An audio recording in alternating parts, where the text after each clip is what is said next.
Okay, good morning, grade 8s. Today we're going to be introducing a new topic. Obviously I'm not here, I'm in New York. So we're going to be introducing a new topic today, which is scatter plots and the line of best fit. Some of you might know something about this, some of you might not. So the first thing we need to do before we can even get to the introduction is you're going to need to download a new textbook. So if you can open up your ManageBack, please. Okay, it should look something like this. Okay, scroll down to Mathematics RS. Okay, under Files, you should get Textbook MYP Pearson International, this one over here. So you can then download that. Once you have it downloaded, you should then be opening it to just go to the page. So we're looking at topic 1504, page 479 in the actual PDF. I'll give you some time, pause this video, maybe do that, go rewatch it if you need to. Okay, get that done. Cool. Now that that's done, we can introduce the topic. Today we're going to be looking at, as I said, scatter plots. Okay, the main thing that we're looking at here, let me just actually squeeze this in. Oh, that doesn't work. Okay, it's fine, whatever. Oh, there you go. Okay, main thing we're going to be looking at here is we're going to be looking at relationships. That's the main thing we're trying to do. Okay, we call this bivariate data. So when data is collected that contains two types of data that may or may not be related. Okay, I'm sure you've seen many things like this before. We're basically using the x and y axis, and that way we can see if there's a correlation or relationship. Okay, this is called a scatter graph or a scatter plot, and it always looks something kind of like this. Okay, so as you can see what they've done here, when the mathematics score was 2, the science score was 1, and then we then put a point over there. Okay, you can see mathematics 2, science 1, and links up. So this is kind of similar, or taking some information from what we did when we were looking at coordinate geography. So the only difference here is we're actually labeling our x-axis as mathematics, and we are labeling our y-axis as science. There's many other things we could do there. Okay, but the concept's the same. X coordinate, y coordinate, x coordinate, y coordinate. That's what we look at. Okay, so our x coordinate over here for mathematics is 6. Our y coordinate for science is 7. So 6, 7 links up. And I'm pretty sure you can see the rest of it. They're basically just plotting points. Okay, the idea is that if all of these points are relatively close together and following a line of some sort, then there's going to be a correlation. So let's have a look. It can be seen that there seems to be a relationship between the mathematics and science grades. As the mathematics grades get higher, so from 0 to 8, okay, so do the science grades from 0 to 8. That seems to make sense, okay? So if a student does well in mathematics, it seems that he or she will also do well in science. The data supports that, okay? As the maths grade is increasing, we can see for maths, if someone got 2, then they got 1 for science, whereas if they got 7 for mathematics, they got 6 for science. So clearly some relationship there. Okay. In a case like this, where there's a positive correlation, so a relationship like this is called positive correlation, that just pretty much means as one increases, so does the other. Positive correlation. Let's look at another example. So this scatter graph shows the percentage of car accidents for drivers of a given age in a particular town. It seems that there is also a relationship between the variables. However, as one variable increases, the other decreases.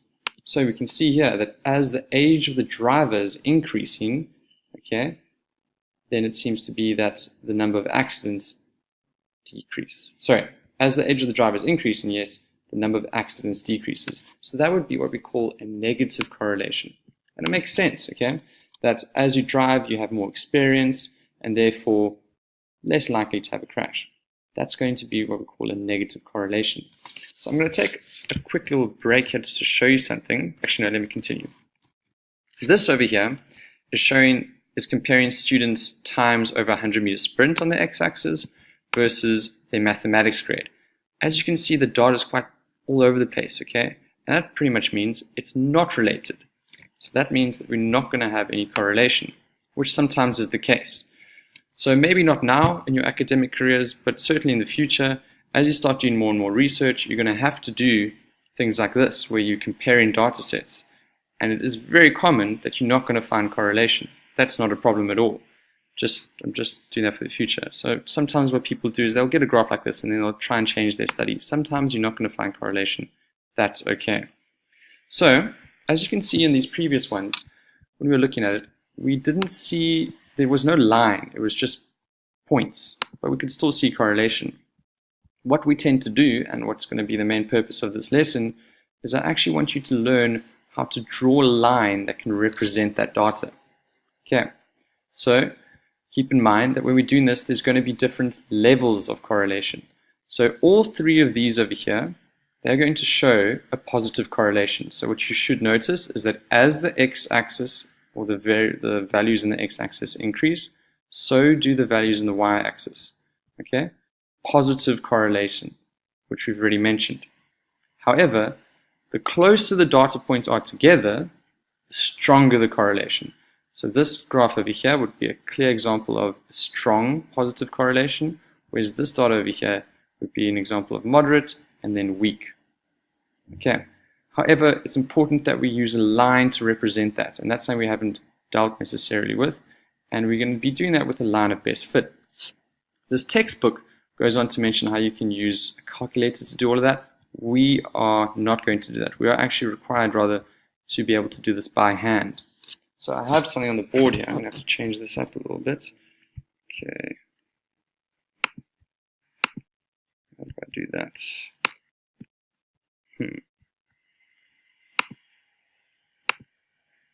There you go. Okay, so now you can actually see what's going on behind me. There we go. Okay, so I have something on the board here. What you should realize, and it's all going to be a bit backwards. Ooh, that's better. Okay, we have data points represented on the board here. Distance run versus time. So you would expect that as you run for longer, the distance you have run would increase. An easy, rather obvious, maybe you can see my face as well. Okay, an easy, rather obvious positive correlation. Okay, as you can see, there seems to be a general trend over here. However, we have some data points that are slightly outside. Okay, these are sometimes can be called outliers. Generally, what we're trying to do is that you want to draw a line, always with the ruler. Okay, always going to draw this with the ruler. That will go through most of your data points. Okay, something like that. We'll go through most of your data points, and if it is excluding data points, you need to make sure that you balance it in terms of one's above and one's below. So as you can see over here, a few are below, but there's also one above. That seems like a good line of best fit. Okay, this is important for later on when we're going to be using some of the skills we learned with linear equations, such as y is equal to mx plus c. It's going to be important that we have our line of best fit. Okay. Get back to this then.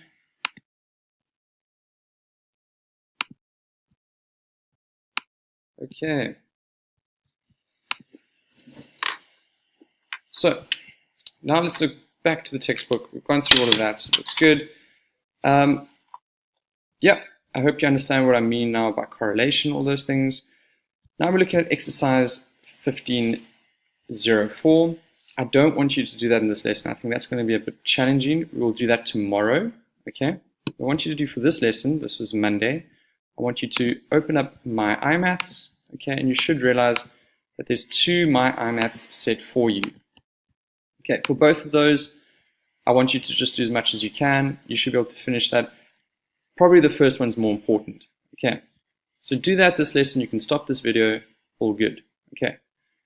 When you want to when you come to lesson on Wednesday, you can then reopen this video and start from this point. So this is your lesson for Wednesday.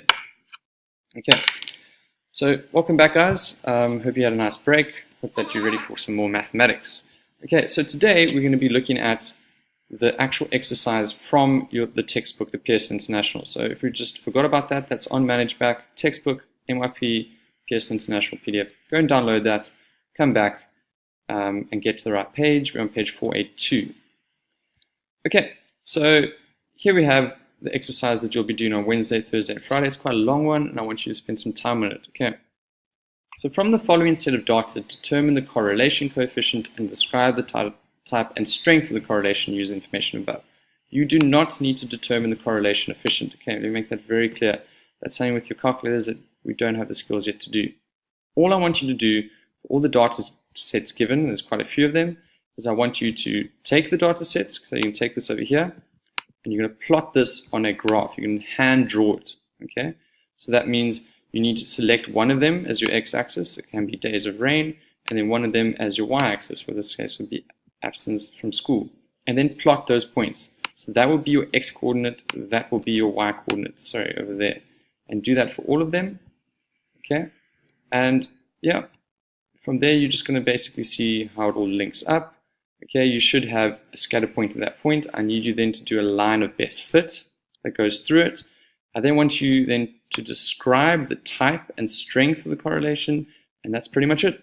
So draw this on a scatter plot, give a line of best fit, describe the strength and type of correlation. You can do that for all of these. Okay, so that's 1A, B, C, and D, and E. Okay, so they all seem relatively easy to do.